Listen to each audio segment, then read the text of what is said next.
오늘 우리에게 주시는 말씀 느헤미야 2장 우리 11절에서 우리 20절까지 말씀입니다. 구약성경 728면입니다. 느헤미야 2장 우리 11절에서 20절까지 말씀, 제가 한 절 여러분이 한 절 교독합니다. 내가 예루살렘에 이르러 머문 지 사흘 만에 내 하나님께서 예루살렘을 위해 무엇을 할 것인지 내 마음에 주신 것을 내가 아무에게도 말하지 아니하고 밤에 일어나 몇몇 사람과 함께 나갈새 내가 탄 짐승 외에는 다른 짐승이 없더라. 그 밤에 골짜기 문으로 나가서 용정으로 본문에 이르는 동안에 보니 예루살렘 성벽이 다 무너졌고 성문은 불탔더라. 앞으로 나아가 샘문과 왕의 못에 이르러서는 탄 짐승이 지나갈 곳이 없는지라. 그 밤에 시내를 따라 올라가서 성벽을 살펴본 후에 돌아서 골짜기 문으로 돌아왔으나 방백들은 내가 어디 갔었으며 무엇을 하였는지 알지 못하였고 나도 그 일을 유다 사람들에게나 제사장들에게나 귀족들에게나 방백들에게나 그 외에 일하는 자들에게 알리지 아니하다가 후에 그들에게 이르기를 우리가 당한 곤경은 너희도 보고 있는 바라. 예루살렘이 황폐하고 성문이 불탔으니 자 예루살렘 성을 건축하여 다시 수치를 당하지 말자 하고, 또 그들에게 하나님의 선한 손이 나를 도우신 일과 왕이 내게 이른 말씀을 전하였더니 그들의 말이 일어나 건축하자 하고 모두 힘을 내어 이 선한 일을 하려 하매 호론 사람 산발랏과 종이었던 암몬 사람 도비아와 아라비아 사람 게셈이 이 말을 듣고 우리를 업신여기고 우리를 비웃어 이르되 너희가 하는 일이 무엇이냐, 너희가 왕을 배반하고자 하느냐 하기로 내가 그들에게 대답하여 이르되 하늘의 하나님이 우리를 형통하게 하시리니 그의 종들인 우리가 일어나 건축하려니와 오직 너희에게는 예루살렘에게 아무 기업도 없고 권리도 없고 기억되는 바도 없다 하였느니라. 아멘. 우리가 인생을 살다 보면 때로는 넘어질 때가 있습니다. 육체적으로 넘어진다는 의미가 아니고요, 뭔가 뜻대로 되지 않거나 실패를 해서 우리의 마음이 무너질 때가 있다는 겁니다. 여기 인생을 살면서 나는 한 번도 넘어져 본 적이 없다, 무너져 본 적이 없다, 그런 분 계세요 여러분? 그런 분들은 한 분도 안 계실 거예요. 우리 사람이라는 건 때로는 넘어지고 때로는 무너지는 게 우리의 인생입니다. 그런 게 또 인간미 있는 거 아니겠습니까 여러분? 그래서 누군가 이런 말을 했잖아요. 아프니까 청춘이다. 전 이렇게 말하고 싶어요. 넘어지니까 인간이다.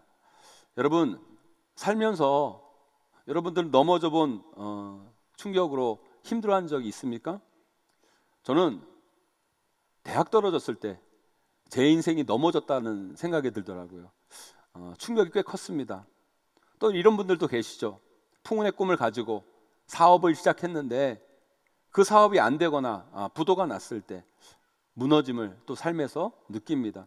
취업을 해서 이곳저곳 서류를 넣고 연락을 기다리는데 아무 곳에도 연락이 오지 않을 때 느끼는 좌절, 절망, 이런 것에서 또 우린 삶의 넘어짐을 경험하기도 합니다.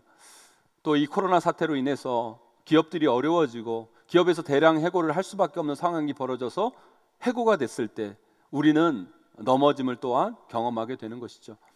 돈을 좀 벌어보겠다고 직장 그만두고 받은 퇴직금, 모아놓은 돈 탈탈 털어서 가게를 차렸는데 그게 내 생각대로 되지 않을 때 우리는 삶의 무너짐, 넘어짐을 느끼게 됩니다. 또 내 인생 더 큰 행복을 위해서 이성을 만나서 배우자를 만나서 결혼을 했는데 참 그 가정이 내 마음대로 안 되죠. 갈등과 어려움 가운데 결국 이혼하게 됐을 때 인생에 정말 크나큰 무너짐을 우리는 경험하게 됩니다. 네, 맞아요. 우리 인간은 넘어집니다. 사람마다 횟수의 차이가 있을지 모르지만 인간은 살다 보면 넘어집니다. 그런데요, 인간은 넘어지지만 그것보다 더 중요한 사실 하나는 인간은 다시 일어설 수 있다는 거예요. 그게 우리 인간의 삶에서 너무너무 중요한 것이고 우리가 결코 놓치면 안 되는 진리입니다 여러분. 오늘 본문에 느헤미야가 나옵니다. 느헤미야, 우리가 너무나 잘 아는 사람입니다. 자신의 조국, 자신의 고향 예루살렘이 폐허가 됐다는 소식을 자기 동생 하냐냐부터 듣고 가슴이 뜨거워집니다. 가슴이 뜨거워져서 꿈을 품고 자신의 조국으로 돌아온 사람이 바로 느헤미야죠. 조국으로 돌아가면서 느헤미야는 꿈을 갖습니다. 하나님의 비전을 품게 됩니다. 예루살렘 재건의 꿈, 자신의 조국, 자신의 고향을 다시 세우는 꿈이 느헤미야에게는 있었죠. 그래서 그 비전 때문에 그 꿈으로 자신의 그 안정된 직장, 편안한 삶의 터전을 다 뒤로 하고 그는 스스로 어려운 길을 선택하여 고향 예루살렘 자신의 조국으로 돌아옵니다. 그런데요, 제가 서두에서 말씀드렸잖아요. 우리 인간은 넘어진다고요. 그의 꿈과 비전이 그냥 순탄하게 잘 가면 얼마나 좋겠어요. 그러나 우리 인생은 그렇게 호락호락한 것이 아닙니다. 꼭 우리를 넘어뜨리려는 것들이 나타나요. 느헤미야의 인생 가운데도 그를 무너지게 하는 것이 그의 인생에 예상치 못하게 등장하게 됩니다. 느헤미야에게 그를 넘어뜨리려는 상황들이 있었고 사람들이 나타납니다. 솔직히 동생의 이야기를 듣고 그냥 기도하면서 무작정 꿈에 부풀어 자신의 조국으로 돌아왔는데 그가 맞닥뜨린 현실은 한마디로 최악이었어요. 자신의 조국의 모습은 폐허 정도가 아니라 이건 완전히 재건불능의 수준 정도였어요. 여기에서 느헤미야는 그가 꾸었던 비전을 가로막는 벽에 처하게 됩니다. 사업을 하거나 가게를 차려서 좀 해보신 분들은 이 마음을 좀 아실 거예요. 처음에는 불타는 열정과 설레는 꿈을 가지고 섣불리 시작을 하긴 했는데 실상은 밖에서 보는 것하고 실제 들어와서 해보는 사업과 장사가 전혀 다른 거예요. 그러면 거기서 첫 번째 벽을 만나는 거죠. 그 벽에 머리를 쳐박고 넘어지는 경우가 우리 인생 가운데는 허다합니다. 또한 어떤 문제가 느헤미야 가운데 있었느냐? 하나님이 주신 꿈과 비전을 가지고 자신의 조국을 위해 자신이 일하면 사람들이 도와줄 줄 알았어요. 그래서 사람들이 안 도와줘요. 아니, 안 도와주는 정도가 아니라 방해만이라도 하지 말아야 되는데 느헤미야가 가는 그 하나님의 꿈과 비전의 길을 방해합니다. 엄청 괴롭히고 그를 힘들게 하고 그의 비전을 방해하는 사람들이 그에게 나타나죠. 그 대표적인 사람이 오늘 본문에 나오는 산발락과 도비아입니다. 우리가 취직해서 직장생활 잘 해보려고 설레는 마음 가지고 굳은 결심으로 부푼 꿈을 가지고 첫 출근해요. 그런데 가자마자 이런 벽을 우리는 만나죠. 정말 성질 고약한 선임을 만나는 거예요. 선임이면 잘 도와줄 생각을 해야지 사사건건 트집 잡고 사사건건 힘 빠진 말만 하고 거기서 벽을 만나게 되는 거예요. 그 벽에 쳐박고 우리 인생의 코가 깨지는 경우가 종종 있죠. 지금 느헤미야가 하나님의 그 꿈과 비전을 이루어감에 있어서 이 상황과 사람들을 만난 거예요. 그것 때문에 그의 꿈과 비전은 거의 넘어질 뻔합니다. 아니, 그 비전을 이루려는 그의 마음이 거의 무너져 가려고 합니다. 그런데요, 그때 느헤미야의 위대함이 거기서 나타나는 거예요. 그는 그 자리에서 다시 일어납니다. 넘어진 그 자리, 무너진 그 자리에서 마음을 추스리고 다시 일어나 도전합니다. 그것이 느헤미야가 하나님의 비전을 이루는 결정적 태도였던 거예요. 그렇다면 그는 어떻게 일어났을까요? 무엇으로 일어났을까요? 어떻게 그 무너진 마음을 다시 추스리고 다시 하나님이 주신 꿈과 비전을 향해 나아갈 수 있었을까요? 사랑하는 성도 여러분, 지금 이 말씀을 듣고 있는 우리 귀한 성도들 중에 또한 이 코로나 사태를 이어가는 우리 국민들 중에도 지금 넘어져 있는 분들이, 무너져 있는 분들이 많이 계실 거예요. 이 코로나가 뭐라고, 이 코로나 때문에 우리 삶의 생계가 무너지고 많은 가게들이 문을 닫고 취업시장은 꽁꽁 얼어붙고 대량 실직에 실업에 여러 가지 힘들고 어려운 넘어짐, 무너짐을 우리는 지금 경험하고 있습니다. 하지만 우리는 다시 일어나야 돼요. 이것은 우리에게 결코 선택사항이 아닙니다. 우리는 살기 위해서는 반드시 일어나야 돼요. 우리 인간은 잘 때나 눕는 거지, 우리 인간이 살아있다는 것은 반드시 직립, 일어나 있어야 인간이 되는 거예요, 여러분. 그래서 살아있는 우리는 반드시 일어나셔야 돼요. 그렇다면 이 사태 속에서 넘어져 있는 우리가 다시 일어나기 위해서 어떻게 해야 될까요? 무엇을 해야 될까요? 저는 이것을 오늘 이 느헤미야의 말씀을 통해서 좀 배웠으면 좋겠어요. 느헤미야는 어떻게 일어나서 예루살렘의 재건의 꿈을 기필코 이루어냈는가? 우리는 느헤미야서 전체를 통해서 배웠으면 좋겠습니다. 우리 오늘 말씀 잘 들으시고 깨달으셔서 우리 인생의 넘어짐, 우리 마음의 무너짐을 경험했을 때 이 말씀대로 순종함을 통해 다시 일어나 이 세상 가운데 하나님이 기뻐하시는 꿈과 비전을 이루어 나가시는 저와 여러분 되시기를 주님의 이름으로 간절히 축원합니다.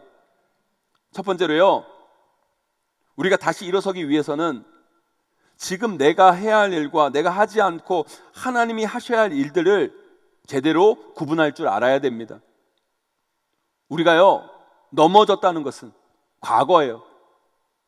무너졌다는 것은 지금 우리에게 주어진 현실이에요. 과거는 우리가 어떻게 바꿀 수가 없는 거예요.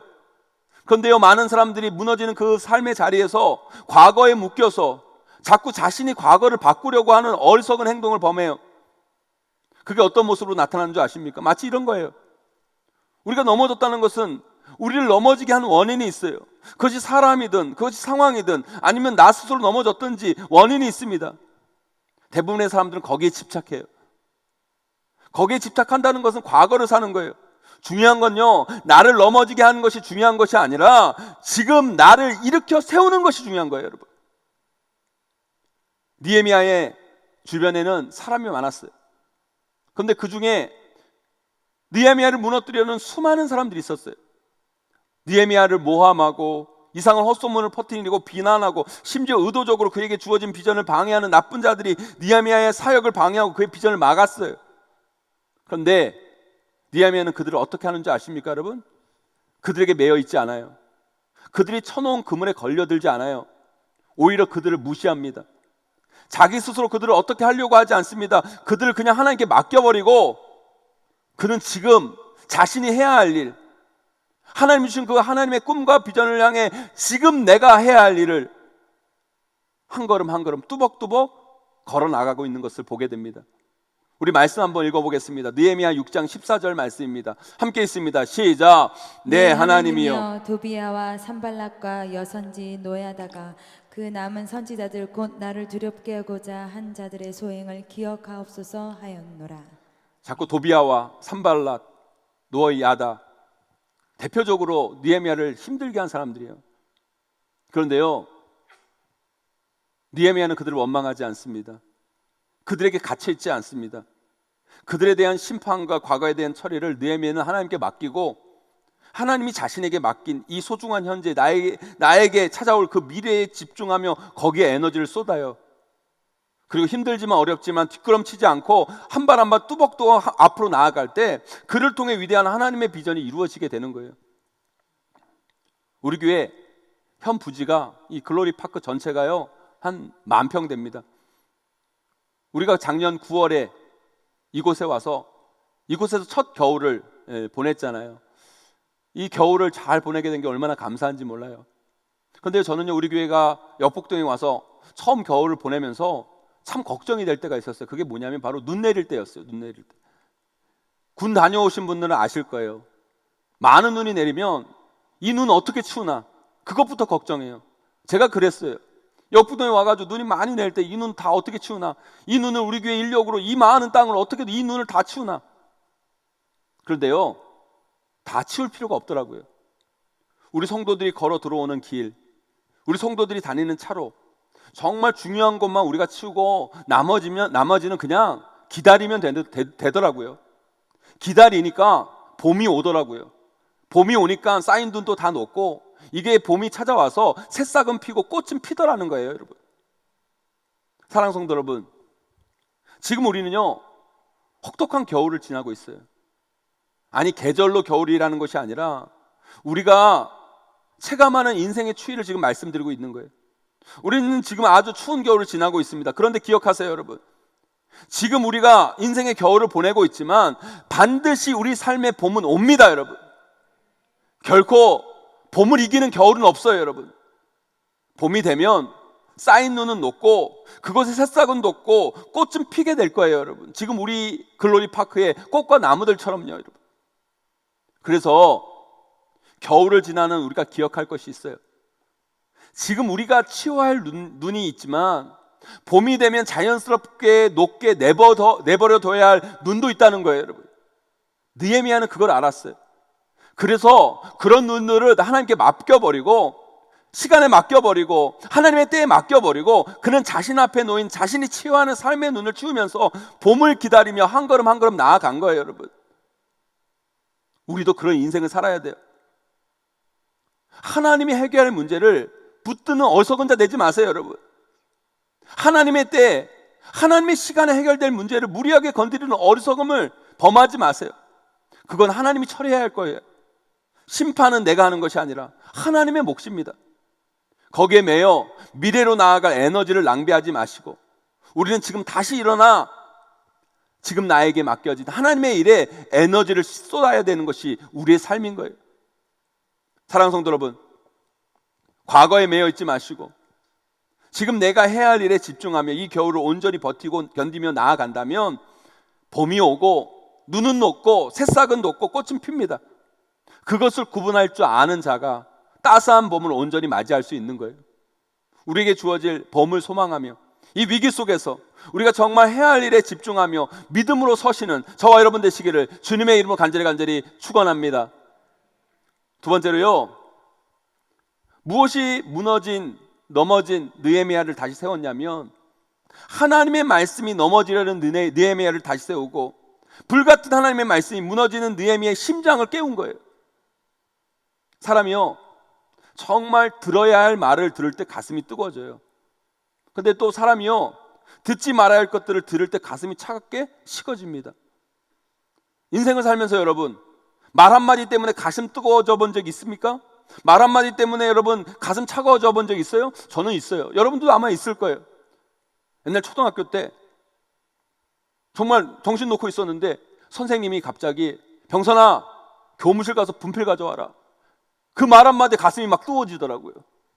아무도 나를 불러주는 선생님이 없었는데, 존재감 제로인 저였는데 갑자기 선생님이 저한테 분필 가져오라는 그 말 한마디에 가슴이 막 뜨면서 그 선생님을 좋아하게 됐어요. 여러분, 그런 말 한마디가 있잖아요. 또 우리의 가슴을 차갑게 하는 그런 말들이 있어요. 나 들으라고 한 얘기가 아닌데 스쳐 지나가고 그냥 했는데 그 얘기가 갑자기 제 가슴에 꽂혀요.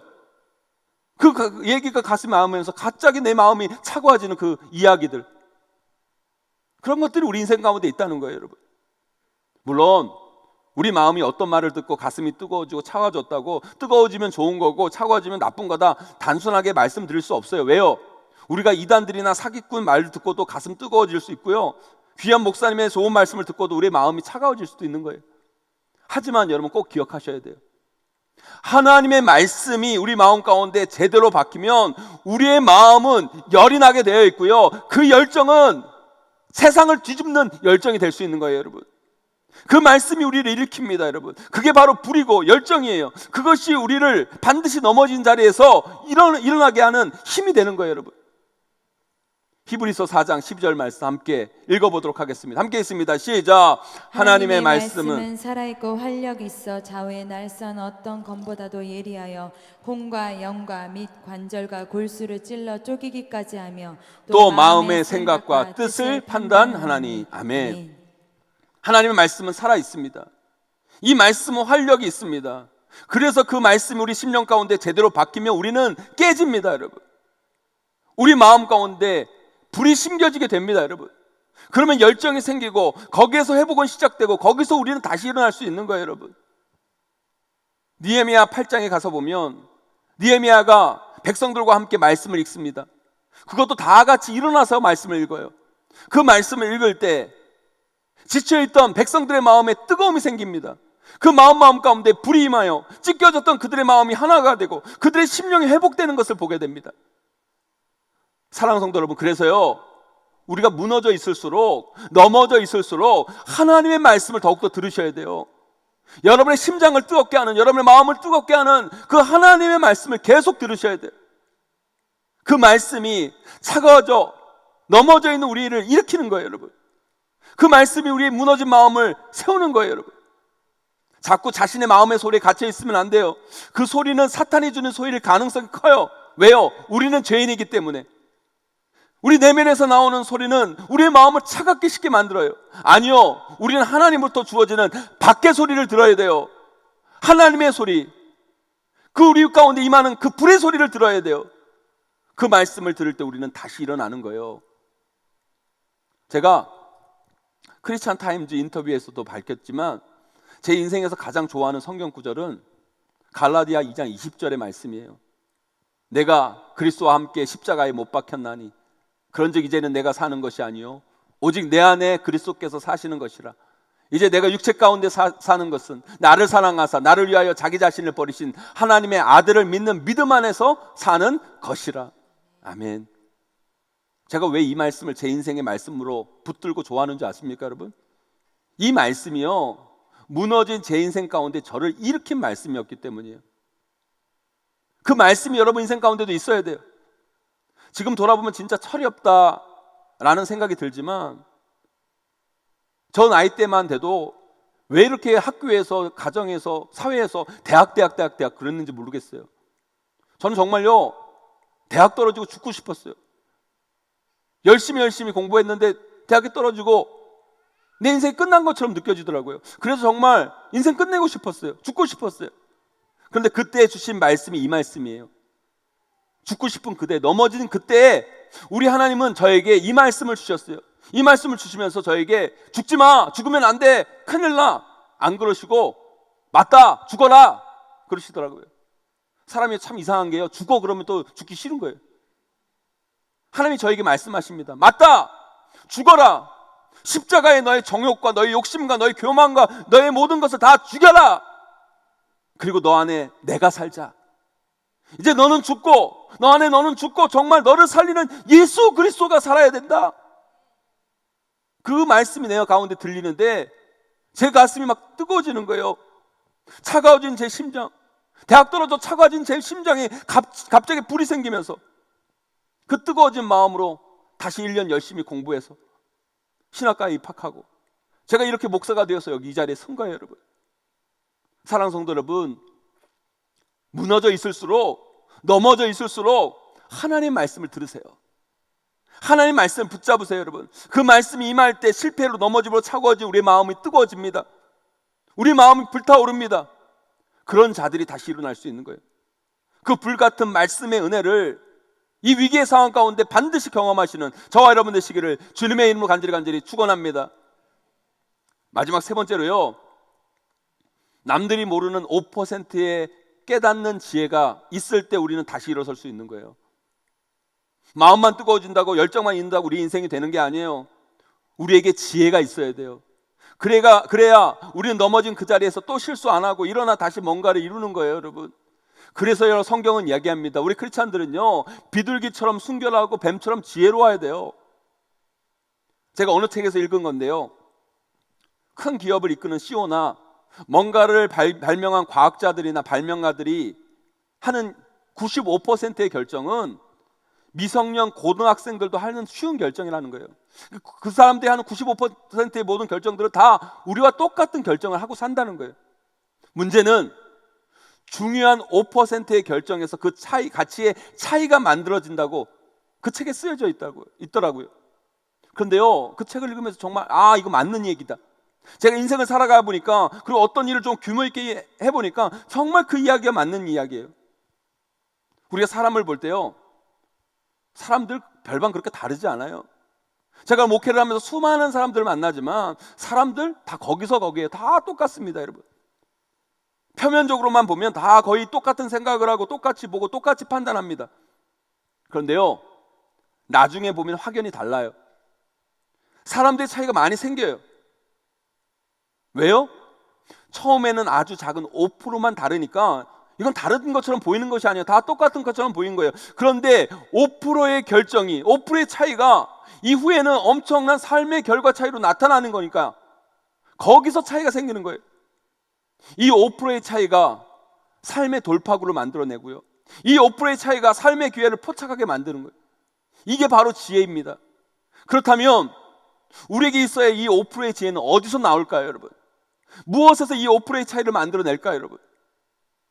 세상 사람들은 그게 어디에서 오는지 모르지만 우리는 알아요. 그 지혜는 바로 하나님께로부터 온다는 사실을 우리는 분명히 압니다, 여러분. 우리 함께 읽어봅니다.